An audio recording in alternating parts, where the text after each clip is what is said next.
All right, y'all, time for the main event. We have 7 mags loaded up. Sierra 5 is mounted to the chemo and mounted on a flash hider on the 10.3 inch barrel on the Mark 18.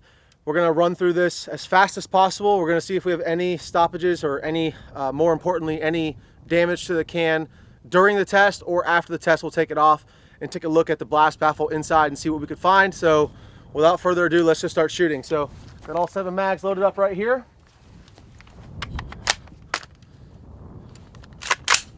First round's in the chamber. Can is tight on the gun. You see me here? Okay. Gonna start this test.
All right, it's red hot. I can see it's red hot. The whole can is glowing right now. I don't know if you could tell that on the camera.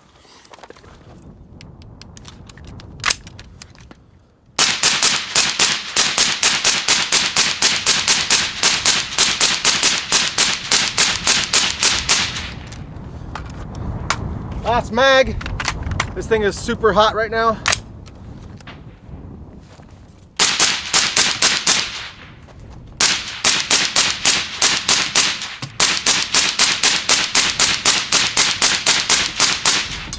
All right, you guys see that? This thing had a flame just shooting out the end. I don't know if you could tell, but it is smoking hot. It is glowing red right now. But it seemed to have survived the test. That was 210 rounds. No malfunctions, no stoppages. Wow, okay. A lot of gas to the face, but nothing, I guess, to not be expected. It's already cooling down. It's still got a little orange hue to it. I can see it, but no deformation. The front cap looks good, although it just had a flame sticking out of the end. Yeah, this thing seems to have survived this time around, which doesn't surprise me. I don't think DearAir would have sent it back out again with an issue. I think they probably did their due diligence this time around. So with that being said, the chemo still seems to be tight on the shoulder of the muzzle device. Yeah, overall, I see no issues with it so far. So I'm gonna give this thing a minute to cool down, and yeah, making sure I got all the mags through.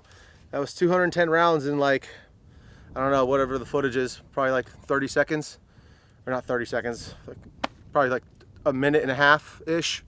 So pretty much an unrealistic test for anybody in a gunfight. I mean, if you're shooting that quickly, you're gonna have a really bad day. But the gun is super hot. Like I said, the can was glowing around the 6th mag, like red hot, and there was a flame spitting out of the end by the end of it, but it survived. So I'm gonna cut the video for right now, let it cool down. We'll take it off and see if there's anything that we can see from inside the can. All right, guys, so the can has cooled down quite a bit. It's been about like 5 minutes, and I just wanted to show you guys me taking it off and everything. That way you see everything. There's no video magic making this look better or worse. So I'm gonna go try to take the can off right now, see if it's hot still. Still a little hot here. Okay, so the can has loosened from the chemo mount. You just saw, sorry about the wind, guys. There's nothing I could do about that. Apologize. So the chemo mount is stuck on here, and this can was like hand tight onto the mount. Now, is that a fault of the can or the mount? Not really. I think that if you're going to be doing a lot of heavy rates of fire, high rates of fire, with a can and a mount, you definitely want to rock set it to the mount, which I did not do. I did check that it was pretty darn tight. I cinched it down before the test. So just something to keep in mind. But these threads are pretty fine. Usually if that's loose, it won't cause like a catastrophic failure unless they get like a really loose. Because even this far out, you see there's very little play on here, but you still don't want to mess with it. It's still pretty darn hot. The can is at least. So we'll see if I can get this off. And if you're going to be able to tell on camera. All right, so just from looking at it in the sun, there's definitely a lot of, I don't know if that's carbon buildup or if that's damage to the baffle. It looks like just carbon buildup to me. It doesn't look like there's anything missing.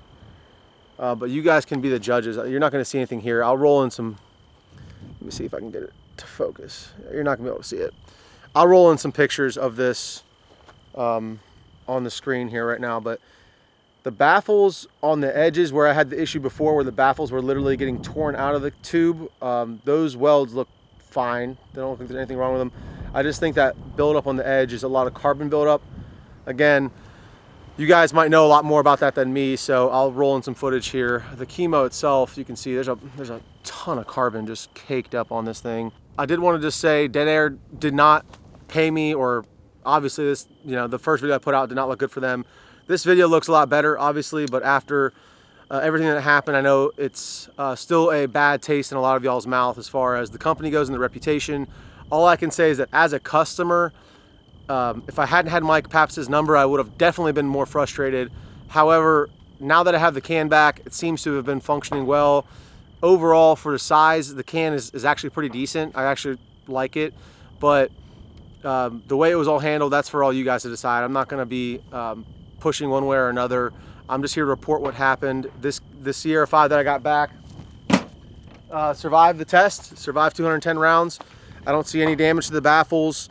We'll take the front cap off. You know what, let's take the front cap off too and just double check. Pulling the front cap off here. Again, I see no damage to the baffles. There's no rattling or anything shaking around. There was nothing loose that fell out of the can when I took it off. So I think whatever DearAir did, it's safe to say they fixed the issue, at least for my testing. Does that mean you know, all is forgiven? Again, that's up to you guys to decide.